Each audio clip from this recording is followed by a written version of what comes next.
Sixth sloka, in sixth sloka, Bhagavan says, perfect renunciation is difficult to attain without performing work in devotion, Karma Yoga. Oh, mighty armed Arjuna! But the sage who is adept in Karma Yoga quickly attains the supreme. So he explains in detail how a Karma Yogi attains the supreme quickly. It is like a sannyasi living in a cave in Himalayas for 12 years, and he comes down to one of the villages and to attend some function, and it was very crowded city town. When he was walking through, one of the people, he stamped on his foot. So this man, the sannyasi, could not control his anger. He shouted, he raised his voice and shouted at him. So he did penance, and he was in meditation in a calm area for 12 years, but he failed to control his anger. Bhagavan says, the householders, those who are leading normal life, who have control over that body, mind and intellect, who can remove his anger, greed, attain supreme much quicker than the karma sannyasi.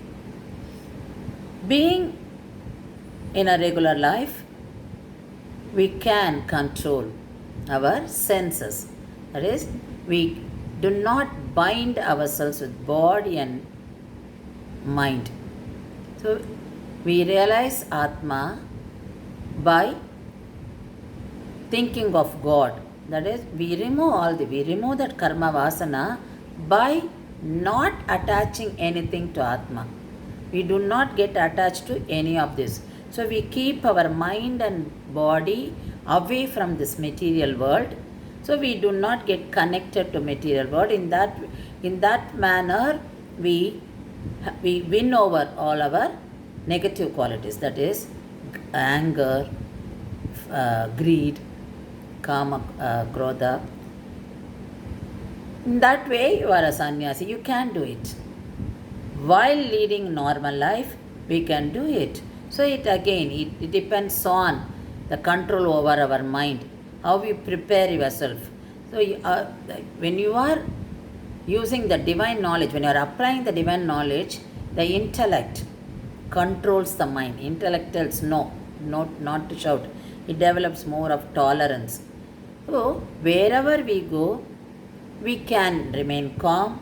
We will not be influenced by any of the external factors, because our mind remains calm. There will not be anger. So this is what Bhagavan says through this sloka. If we do our duty quietly, that is, if we engage our mind in God and do our duties, we will not get perturbed by anything. Nothing will affect us. So what happens? You will not get anger. So you are elevating yourself gradually. Not necessarily that you have to be away from the material world, but living in this material world and you are doing this. So it is possible while leading a normal life. So Karma Yogi can do. That is what he says. The one who engages himself in Karma Yoga quickly attains the supreme because of his qualities. So Karma Yogi gets that wisdom quickly because he is putting into practice. He is living with facing the challenges, facing the difficulties, and he is living on top of all that. Is coming up on top of all this. That body, mind and all the connections with the material world is not getting himself attached. So it's coming on top of all that. So he, with the knowledge, he is elevating himself, so it is quicker for him to reach the supreme.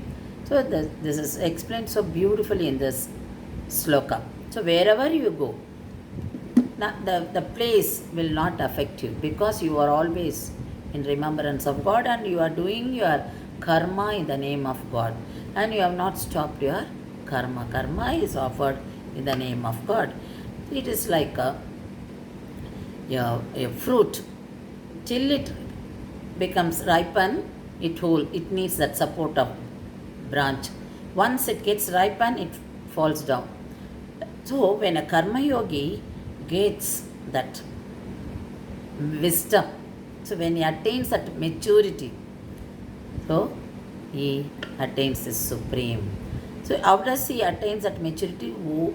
By experiencing the situations in life. So for every situation, or for every difficulty, he learns a lesson, and he learns how to control himself, and he attains that wisdom. So this is what Lord says in this sloka. So this is how we have to face so many challenges in our life, and how to calm our mind. That is very important. A karma yogi can calm down his mind. We can go in deep meditation. One who works hard gets into deep sleep. So one who prepares his mind, keeps his mind calm, and keeps God in the mind, then he can go for deep meditation wherever he is. He need not go for a search for a calm place, and he can do even in the crowded place, because his mind is with the God. So he will not get disturbed by any of this